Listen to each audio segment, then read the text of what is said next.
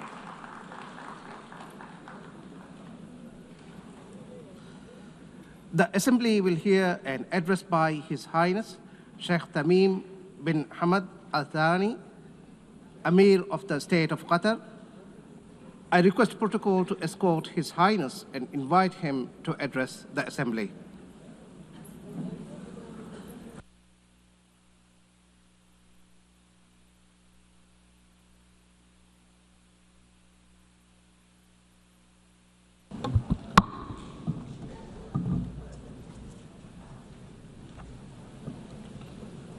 بسم الله الرحمن الرحيم. سعادة رئيس الجمعية العامة، سعادة الأمين العام، الحضور الكرام، السلام عليكم ورحمة الله وبركاته. لقد أنشأت منظمة الأمم المتحدة منذ 8 عقود بناء على عدد من القواعد والمبادئ التي توصلت إليها الإنسانية بعد حربين عالميتين، وتقوم هذه القواعد على الحفاظ على السلم والأمن الدوليين واحترام كرامة الإنسان وسيادة الدول وشؤونها الداخلية والتعاون الدولي لما فيه خير شعوبنا والبشرية. إن تراجع منطق النظام الدولي هذا أمام منطق القوة، يعني السماح بتسييد حكم الغاب، حيث تغدو مفاهيم القانون والعدالة نافذة خارج السياق، وحيث يحظر المتجاوز على الآخرين بامتيازات لمجرد أن بوسعه فعل ذلك. هذه هي الواقعية السياسية الجديدة التي اختزل تعريفها ليصبح مقتصرا على مسايرة القدرة على فرض الأمر الواقع. ثمة قصر نظر كارثي في هذا السلوك، فمرتكب التجاوزات في العلاقات الدولية يعتبر أن التسامح معه ضعف، ويعد المتسامح مع تجاوزاته عاجزا. إن الموضوع الذي ينبغي أن يتصدر النقاش في المؤسسات الدولية حاليا هو كيفية استعادة نظام الأمن الجماعي قوته وفقا لميثاق الأمم المتحدة، وعودة الفاعلية للشرعية الدولية. الحضور الكرام، كما تعلمون تعرضت الدوحة يوم 9 سبتمبر إلى اعتداء غادر استهدف خلاله اجتماعا للوفد المفاوض لحركة حماس في مسكن أحد أعضائه بحي سكني يضم مدارس وبعثات دبلوماسية. وقد سقط جراء هذا العدوان 6 شهداء، من ضمنهم مواطن قطري يخدم في قوة الأمن الداخلي الأخوية، وأصيب 18 بجراح. people have been injured. كان هذا العدوان انتهاكا خطيرا لسيادة دولة، aggression was a violation against our sovereignty and a blatant violation that is unjustified of international law. But the whole world was shocked because of the circumstances of this heinous act, which we have classified as state terrorism. Unlike the claim of the Prime Minister of Israel, this attack is not a legitimate right to follow perpetrators of terrorism. It is an act of a diplomacy that is dedicated to political assassinations, and it undermines any diplomatic efforts aimed at ending the genocide against the people in Gaza. It is also an attempt to kill politicians who are members of a delegation that engages in negotiations with Israel while they were studying an American proposal. As you know, Qatar hosts, as a mediator during the negotiations, hosts delegations of Hamas and Israel. وقد أنجزت الوساطة فعلا بالتعاون مع شقيقة مصر والولايات المتحدة الأمريكية تحرير 148 من الرهائن. وقد واصلنا الوساطة مع أن إسرائيل ألغت الهدنة الأخيرة من طرف واحد دون تقديم أي مبرر، يحدون في ذلك الأمل بالتوصل إلى وقف دائم لإطلاق النار والإفراج عن جميع الرهائن وانسحاب قوات الاحتلال من القطاع ودخول المساعدات الإنسانية وتحرير أسرى فلسطينيين. يزورون بلادنا they visit our country and plot to attack it.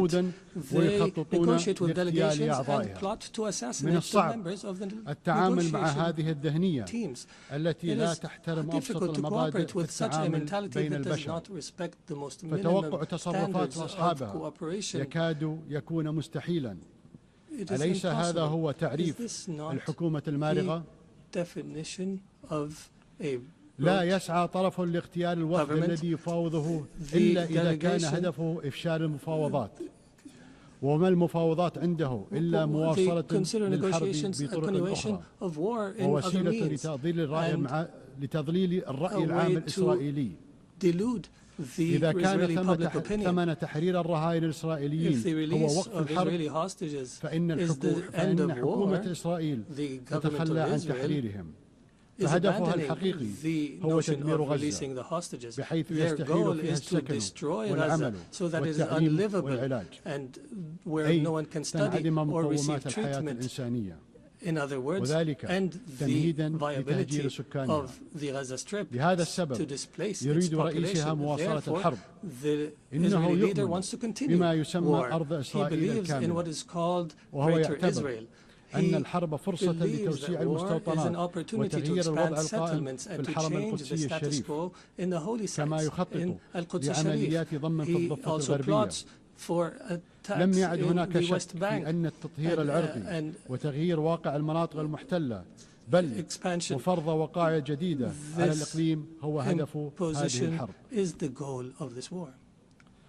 وقد بين هذا الاعتداء الغادر على سيادة دولة خليجية على بعد آلاف الأميال أن رئيس الحكومة الإسرائيلية الذي يتباهى بأنه غير وجه الشرق الأوسط في العامين الأخيرين يقصد فعلا أن تتدخل إسرائيل حيثما شاءت ومتى شاءت. إنه يحلم أن تصبح المنطقة العربية منطقة إسرائيل. وقد حذرت الدول العربية والإسلامية التي تنادت وعقدت مؤتمر قمة في الدوحة من عواقب هذا الوهم الخطير. ليست إسرائيل دولة ديمقراطية في محيط معاد كما يدعي قادتها بل هي في الحقيقة معادية لمحيطها وضالعة في بناء نظام فصل عنصري وفي حرب إبادة. ويفتخر رئيس حكومتها أمام شعبه أنه منع قيام دولة الفلسطينية ويعده أن الدولة الفلسطينية لن تقوم مستقبلا وإنه يتباهى بمنع تحقيق السلام مع الفلسطينيين وبأنه سوف يمنع تحقيقه في المستقبل. إسرائيل محاطة بدول إما وقعت اتفاق سلام أو ملتزمة بمبادرة السلام العربية ولكنها لا تكتفي بالتسويات والهدن حتى تلك القائمة على موازين قوى مختلة بل تريد أن تفرض إرادتها على محيطها العربي.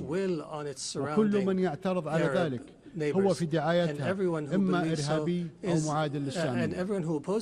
وهذا ما أصبح الرأي العام حتى في الدول الحليفة لإسرائيل يدركه ويرفضه. وها نحن نشهد نشوء حركة التضامن العالمية تشبه الحركة العالمية. ولا يفوتني في هذه المناسبة أن أعرب عن تقديري للتضامن العالمي مع قطر بما في ذلك بيان مجلس الأمن الذي أدان العدوان بإجماع أعضائه. الحضور الكرام، لقد اختارت دولة قطر أن تظل كعهدها وفية لنهجها في صف القيم والمبادئ التي يفترض أن المجتمع الدولي يقوم عليها والإيمان بإمكانية التوفيق بينها وبين المصالح حين تكون السياسة عقلانية وواقعية وعدم الخشية في رفع صوت الحق حين يخيم الصمت والتمسك بالدبلوماسية حيث يستسهل الخصوم استخدام السلاح. لقد انخرطنا في وساطة شاقة لوقف الحرب وضمان تدفق المساعدات الإنسانية وإطلاق سراح الأسرى والمحتجزين وواجهنا حملات تضليل ضد الجهود التي نبذلها لكن تلك الحملات لن تثنينا عن مواصلة جهودنا بالشراكة مع جمهورية مصر العربية الشقيقة والولايات المتحدة الأمريكية.